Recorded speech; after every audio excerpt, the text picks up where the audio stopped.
Daj mu savjet Stanke. Bravo Cezare, bravo, to. Evo vidiš, Čenga je savjetovo Stanke. Dobar!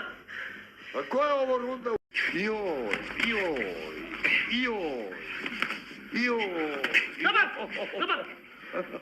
Dobar! Jadan Cezar. Ajde, a koja je ovo runda? Treća! Evo ubio je Jarana sad, gledaj. Gle ovo. Tu, bravo Cezare, bravo Cezare. To Cezare, bravo. Dobar! Bravo Cezare. Broji Jaran u konju jedan, pa Cezar ga je ubio. Možeš? Jednoglasnom odlukom osobnog suca, a to sam ja, nerešeno, niko pobjednik nije. Kako nerešeno? Šta lažeš da je nerešeno? Čekaj malo, zato molim da se uključimo u studio Split, Rijeka, da suci proglase konačno pobjednika. U čo ću molim?